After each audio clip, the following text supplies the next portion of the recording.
आज मैं अपनी मैया को भी लेके आया हूँ। एक बार मैया खड़ी हो जाओ, दर्शन हो जाए आपके सबको। कोई बात नहीं, खड़ी हो जाओ माँ। वृद्ध मैया है और इन्हीं के आशीर्वाद से दास आज बोल रहा है। और दो दो मैया आई आज।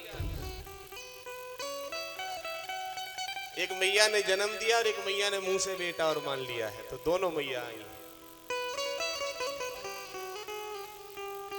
मैं बचपन में,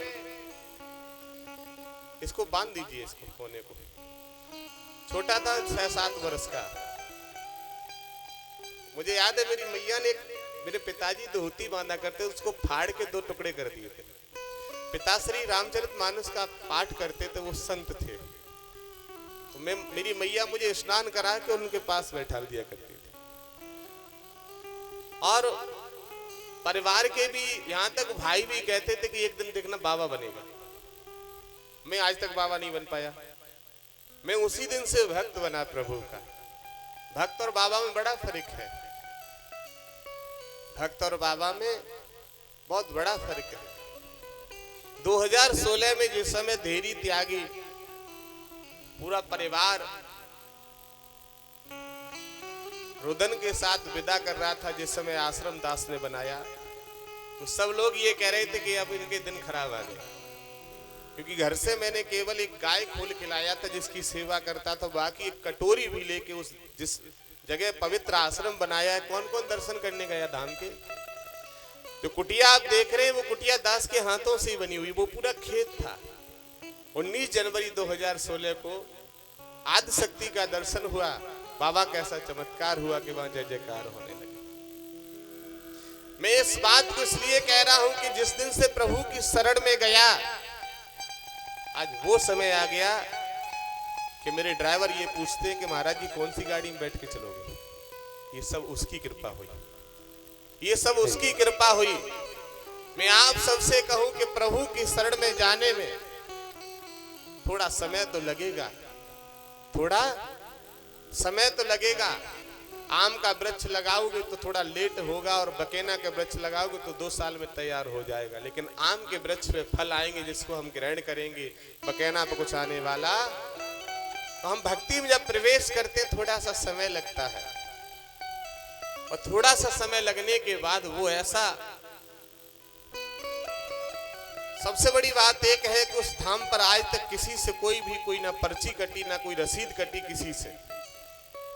इस ग्राउंड में बैठा हुआ एक व्यक्ति ये कह दे कि महाराज जी आपने सत्संग करने का खर्चा, या हम आपके धाम पर गए थे तो वहां फलाने व्यक्ति से मिलवाने का 10 रुपए भी खर्चा किया हो, तो आज ही ये मंच छोड़ दूंगा, दोबारा सत्संग नहीं करूंगा।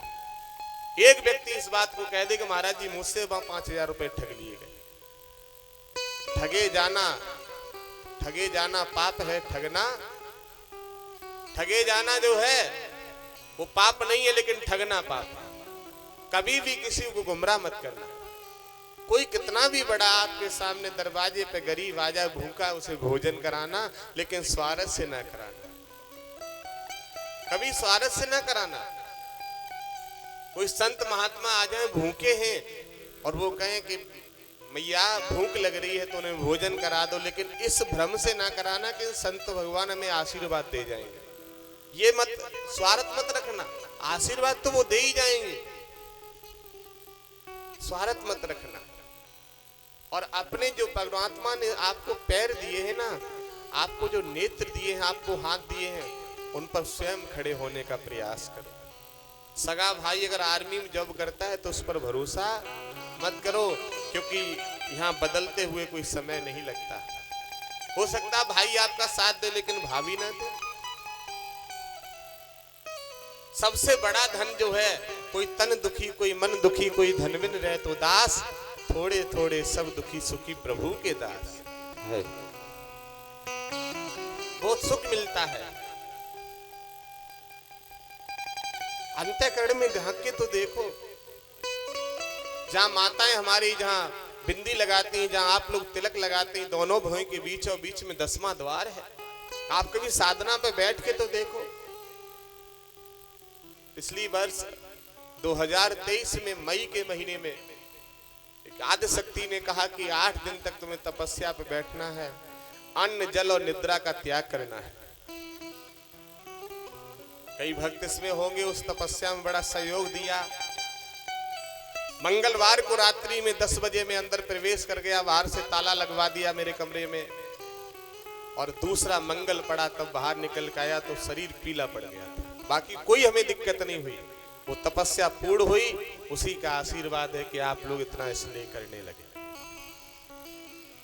वो तो 7 दिन की तपस्या थी, अगर वो आदि शक्ति आके कह दे कि 70 दिन की तपस्या करनी है तो भी पीछे हटने वाले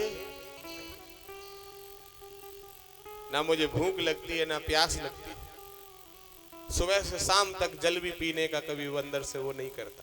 केवल एक ही है कि इस धाम पर प्रेम प्राधाम सरकार में जो भी पहुंचे वो किसी तरह से निराश न लौटे, वो खुश होके ही वापस आए। कई हजार भक्त ऐसे होंगे, कई माताएं ऐसी होंगी जो 17-17 साल के बाद उनकी गोद भरी दास अपने कोठा से कई बच्चों को दिया गया। कई ऐसे भक्त इसमें आए होंगे जो आज कन्नौज से प्रस्थान कर रहे हैं, तो वो क्यों आए होंगे मैनपुरी का नाम सुन के? क्योंकि उनके घर में जय जयकार हो गई अब धाम की कृपा से, धाम की कृपा से। मैं आप सबसे